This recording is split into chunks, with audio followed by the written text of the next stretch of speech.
नमस्कार, स्वागत है आप सभी का। मैं हूं हिमांशु और आप देख रहे हैं हलचल इंडिया। बेबाक खबर तेज असर। आइए नजर डालते हैं आज की खबरों पर। आर्यकन्या पाठशाला इंटर कॉलेज मुजफ्फरनगर में स्वतंत्रता दिवस बड़ी ही हर्षोल्लास पूर्वक मनाया गया। प्रधानाचार्य कुसुम लता ने तिरंगा फहराया, वहीं समस्त शिक्षिकाओं, कर्मचारियों और छात्राओं ने झंडे को सलामी दी और राष्ट्रगान गाया। विद्यालय के समस्त स्टाफ ने झंडा गीत विजय विश्व तिरंगा प्यारा, झंडा ऊंचा रहे हमारा गाया और भारत माता की जय व देश के शहीदों की जय के नारे लगाए। जिसके बाद विद्यालय प्रांगण में पधारे अतिथिगणों की उपस्थिति स्वागत गान से सांस्कृतिक कार्यक्रम का शुभारंभ किया गया। छात्राओं ने अनेकों देशभक्ति गीत, भाषण और मनोहारी नृत्य प्रस्तुत किए। विद्यालय के प्रबंधक अरुण कुमार, कोषाध्यक्ष राजकुमार, प्रदेश आचार्य कुल अध्यक्ष होतीलाल शर्मा, पूर्व प्रधानाध्यापक उप प्रबंधक खेमचंद धीमान ने छात्राओं को संबोधित किया और जीवन उपयोगी बातें बच्चों को बताई और कहा कि हमारी कला औरों को जीवन देने वाली होनी चाहिए। समिति के अन्य सदस्य सीताराम ने छात्राओं को अपने माता पिता और गुरुजनों द्वारा दिए गए अच्छे संस्कार अपनाने पर जोर दिया। प्रबंधक ने छात्राओं को संबोधित करते हुए कहा कि हम सबको भी अपने देश की सेवा में जीवन अर्पित करना है। हमारे पूर्व शहीदों के द्वारा दी गई आजादी को सुरक्षित रखना है।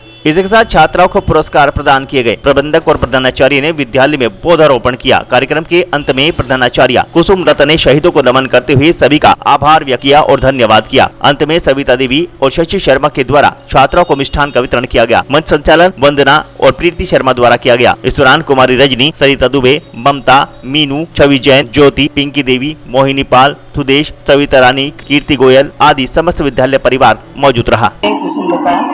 प्रधानाचार्य आर्यकन्या इंटर कॉलेज मुजफ्फरनगर की ओर से अपने सभी नगरवासियों को, अपने सभी देशवासियों को 78वें स्वतंत्रता दिवस की हार्दिक शुभकामनाएं देती हूँ। आज हमारा जो दिन है ऐसा राष्ट्र पर्व के रूप में मनाते हैं हर्ष उल्लास के साथ कि जो हमारे स्वतंत्रता सेनानी और शहीद हुए हैं उनकी याद में।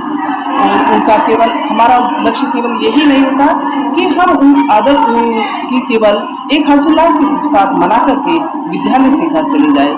इसका एक लक्ष्य होता है कि हम अपने जो स्वतंत्रता सेनानी और शहीद हुए हैं उनके आदर्शों का अनुपालन करें, उनके आदर्शों पर चलने के लिए एक शपथ लें। अपने देश को गौरवशाली बनाने के लिए जो हमारे मौलिक अधिकार हमें प्राप्त हुए हैं उन मौलिक अधिकारों के साथ अपने कर्तव्यों का निर्वहन करते हुए अपने देश को एक शक्तिशाली और कल्याणकारी बनाने के लिए एक शपथ लेने का दिन होता है। वैसे तो हमारे देश में बहुत सारे धार्मिक पर्व मनाए जाते हैं, लेकिन वो अपने अपने धर्म के अनुसार मनाते हैं। लेकिन ये एक ऐसा राष्ट्र पर्व है जिसे कोई धर्म से उठकर होता है। हर जाति, हर धर्म, हर वर्ग का लोग इसको मनाते हैं। क्यों ना मनाए? क्योंकि इससे पहले हम अंग्रेजों के अधीन रहे। उन्होंने बहुत सारी यातनाएं हमारे देशवासियों को दी गई, जिससे हमारे देश की जनता में आक्रोश हुआ। जबकि हमारा देश वसुधैव कुटुंबकम की भावना से पहले से ओत-प्रोत रहा है, तो तब भी अंग्रेजों के साथ भी सहयोग रहा।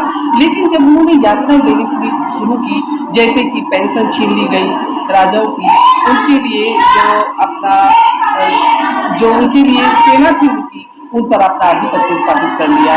उनकी अपने वैली जली जो वायसराय रही, उन्होंने एक सहायक संधि की कि हमारी ही सेना रहेगी, लेकिन उनसे राजाओं की सफलता छिन गई थी।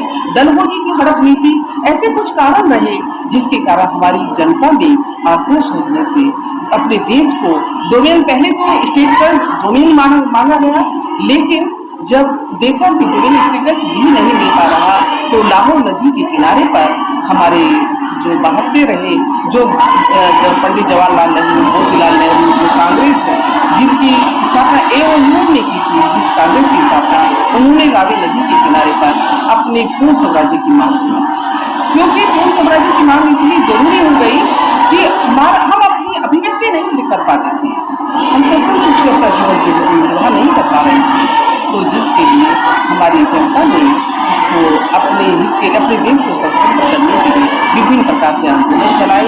उन आंदोलनों से यानी 1857 से 1947 का इतिहास छात्रों को, बच्चों को, समाज को उसकी जानकारी होनी चाहिए कि ये आज़ादी हमें ऐसे ही नहीं मिली। हमारे स्वतंत्रता सेनानियों ने, हमारे शहीदों ने और कुछ गुमनाम शहीद ऐसे मिले जिनकी हमें जानकारी नहीं है, अपने प्राणों की आहुति देकर हमें ये स्वतंत्रता दी है।